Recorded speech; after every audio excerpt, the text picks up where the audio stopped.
Esta ha sido una época difícil, llena de obstáculos e inseguridades, pero también ha sido una etapa de aprendizaje y constante superación.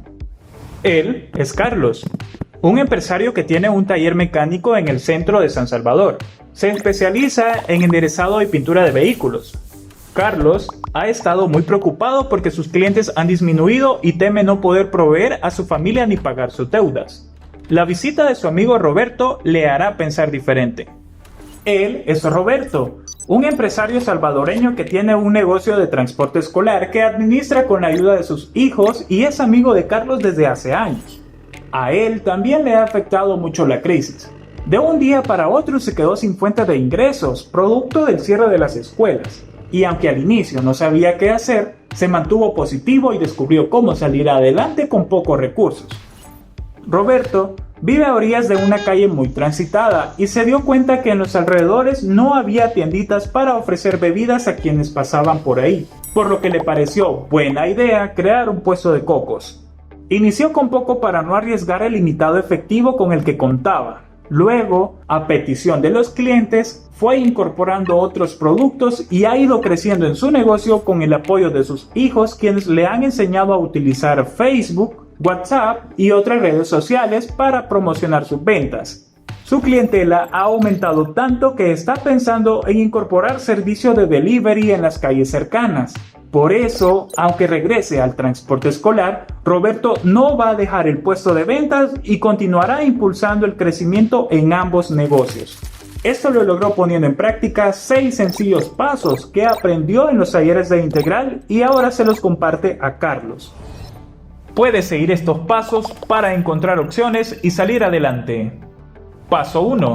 Identifica oportunidades en las necesidades de tus clientes que no están siendo satisfechas, de forma total o parcial, por otros negocios.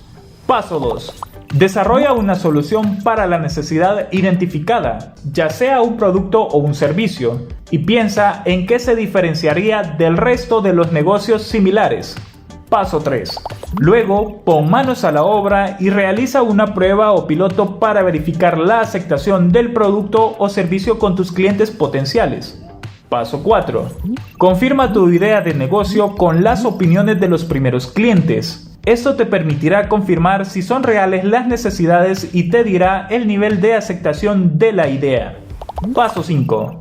Integra los cambios o ajustes sugeridos por los primeros clientes, antes de lanzar una versión del servicio o producto que requiera de una gran inversión. Paso 6. Continúa aprendiendo de los clientes. Realiza entrevistas periódicas para mejorar y adaptar tu propuesta de negocio a las necesidades del mercado. En resumen, mantente atento a las necesidades de los clientes. Así podrás desarrollar productos y servicios que quieran comprar, como fue el caso de Roberto y su tiendita. A Carlos le animó conocer la experiencia de Roberto y se siente más positivo, ya que sin importar a qué se dedique, siempre puede aprender cosas nuevas y diversificar su negocio. Le queda claro lo que debe hacer al implementar los pasos anteriores: identificar necesidades de clientes, desarrollar un producto o servicio de prueba, ajustar el producto con la sugerencia de los clientes y repetir el proceso las veces que sean necesarias. Tu experiencia puede ser positiva como la de Roberto. Desde Integral podemos ayudarte, brindándote información adecuada para encontrar nuevas opciones y salir adelante. Te invitamos a unirte a nuestros talleres en línea, a que participes en los webinars que organizamos y a que descargues los documentos relacionados con el tema.